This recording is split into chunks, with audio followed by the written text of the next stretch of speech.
कोई भी इंटरव्यू हो या फॉर्मल गैदरिंग हो, किसी ऐसी जगह जहाँ पे आप फर्स्ट टाइम गए हों या कुछ नए लोगों से मिल रहे हों, तो एक क्वेश्चन जो आपसे बहुत ज़्यादा पूछा जाता है, it would be introduce yourself और टेल मी अबाउट योरसेल्फ।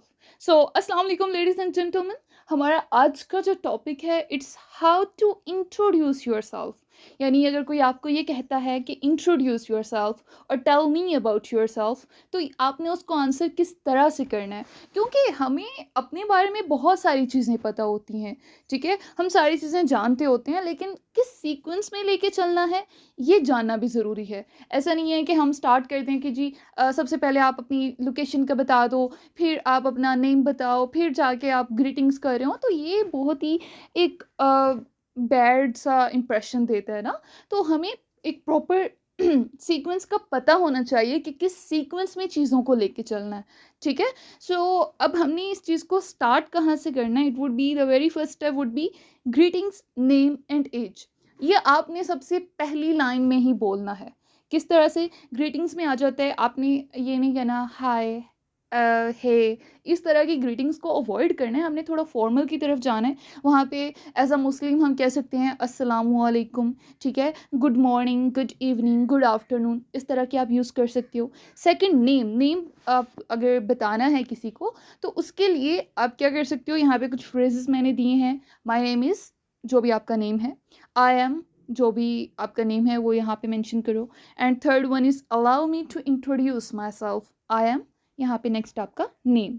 इसी तरह से आपने अगर अपनी एज बतानी है, तो आप डायरेक्ट बता सकते हो कि I am dash years old, या फिर आप ये कह सकते हो कि अर्ली ट्वेंटीज़। अगर आप 20 साल के वो शुरू के कुछ सालों में हैं, तो आप अर्ली ट्वेंटीज़ कह सकते हो, ठीक है। इसी तरह early thirties, early forties, fifties, इस तरह से, ठीक है। और अगर आप दरमियान में फॉल कर रहे हो, यानी 25-26 या 36-37, इस तरह से अगर कहीं फॉल कर रहे हो, तो आप कह सकते हो कि मिड ट्वेंटीज़, मिड थर्टीज़, ठीक है। और अगर आप जो है वो आखिर वाले सालों में फ़ॉल कर रहे हो, तो आप कह सकते हो कि लेट ट्वेंटीज़, लेट थर्टीज़, ठीक है। तो इस तरह से आप जो है अपने एज के बारे में बता सकते हो। ये था हमारा फर्स्ट स्टेप। अब इसके बाद जो सेकंड आना है, it would be providing personal information. यहाँ पे आपने बेसिकली अपनी लोकेशन का बताना है, ठीक है। आप कहाँ से हो, लाइक आई एम फ्रॉम, यहाँ पे आप अपनी कंट्री का, सिटी का, रीजन का बता सकते हो ना, ठीक है। उसके बाद secondly I currently live in,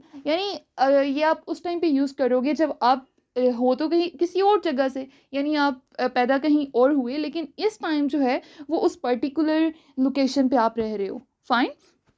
उसके बाद इस पर्सनल इन्फॉर्मेशन में आप बता सकते हो कि आई वर्क और स्टडी एट, आप अपनी वर्क प्लेस का या अपने इंस्टीट्यूशन का बता सकते हो, ठीक है। आप अपनी जॉब का भी इसी में बता सकते हो, it's totally up to you, fine.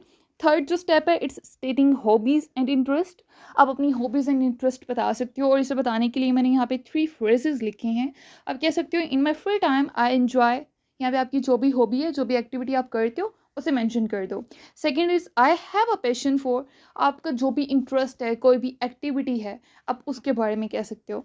And some of my hobbies include, जब आपकी एक से ज़्यादा हॉबीज़ हो, तो आप उनको ऐसे लिस्ट कर सकते हो। Some of my hobbies include first hobby, second hobby and third hobby, या अप टू सोन, जितनी भी आप लिस्ट करना चाहो, फाइन। फोर्थ हमारा है टॉकिंग अबाउट एजुकेशन। आपने अपनी एजुकेशन के बारे में बताना है। आई स्टडीड, आपकी जो भी फील्ड ऑफ स्टडी है, at name of university, institution, ठीक है। या आप कह सकते हो I hold a degree in, आप अपनी डिग्री का नाम बता दो, ठीक है। इसी तरह आप कह सकते हो अगर आपने रिसेंटली अपने कोर्स को कंप्लीट किया है, तो आप कह सकते हो कि I recently completed a course in, आपका जो भी कोर्स नेम है। या I M recently graduated from that university, ठीक है। इस तरह के आप फ्रेजेस यूज़ कर सकते हो। Now the fifth step is work experience. आपको अपना वर्क एक्सपीरियंस बताना है, अगर कोई है तो। अगर वर्क एक्सपीरियंस नहीं है, तो अपनी स्किल्स या अपनी एक्सपर्टीज़ के बारे में बता देना है, ठीक है। जैसे आई हैव, जो भी नंबर ऑफ़ ईयर्स आपका एक्सपीरियंस है, years of experience in field और इंडस्ट्री, और industry, fine.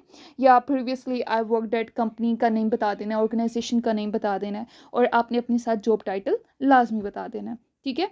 And the third point is I have expertise in, अगर आपको कोई एक्सपीरियंस नहीं है, तो आप अपनी एक्सपर्टीज़ बता दो। कोई भी आपकी स्किल है, फील्ड है, जिसमें भी एक्सपर्टीज़ है, आप वो बता दो। फाइन, ये हो गया आपका वर्क एक्सपीरियंस।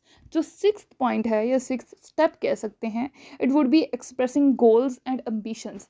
आपने गोल या एम्बिशंस बता देने हैं अपने, ठीक है। जैसे माई गोल इज़ टू, जो भी आपका एस्पिरेशन या गोल है, या I am passionate about and hope to, ठीक है, मतलब इस तरह से। या फिर आप कह सकते हो in the future I am to, मतलब आप फ्यूचर में कुछ करने का सोच रहे हो। तो इस तरह से आप अपने गोल्स या एम्बिशंस का बता सकते हो। अब मैंने आपको सिक्स जो है इंपॉर्टेंट पॉइंट्स, इंपॉर्टेंट स्टेप्स के बारे में बता दिया। आपको इस सीक्वेंस में ही लिखना है। आप अपना जो है एक इंट्रोडक्शन एक दफ़ा लिख के उसे याद कर सकते हो, मेमोराइज कर सकते हो, और जब भी आपको जहाँ पे भी ज़रूरत पड़े उसे रिकॉल करके आप नेक्स्ट पर्सन को बता सकते हो, ठीक है। लेकिन एक चीज़ का हमेशा ख्याल रखिएगा कि इंटरव्यू के दौरान या कहीं भी बताते हुए ऐसा नहीं लगना चाहिए कि आपने एक चीज़ को रट्टा लगाया हुआ है, क्रैम किया हुआ है और आप वो बस बोली जा रहे हो, ठीक है। तो ऐसा भी नहीं होना चाहिए। फाइन। अब मैं यहाँ पे आपके साथ एक सैम्पल शेयर करूँगी, आप उसे देख सकते हो। अगर आप चाहो तो उसे अपने हिसाब से कस्टमाइज़ कर सकते हो, या आप यहाँ पे जो डिफरेंट फ्रेजेस मैंने यूज़ किए उनमें से डिफरेंट यूज़ करके आप अपने हिसाब से बना सकते हो। Fine, so the sample is Assalamu alaikum. Allow me to introduce myself. I am Aisha Murtaza. I am in my early 20s. I am from Bahawalpur. In my free time, I enjoy reading books. I hold a degree in computer science. I have expertise in content writing and web development. My goal is to be CSP officer. Thank you. Okay, so ये एक मैंने आपको sample share कर दिया। आप अपनी मर्ज़ी से इसे कस्टमाइज़ कर सकते हो और अपनी मर्ज़ी से बना सकते हो। आई होप कि आज की जो वीडियो है ये आपके लिए हेल्पफुल होगी। So that's it for today. Thank you.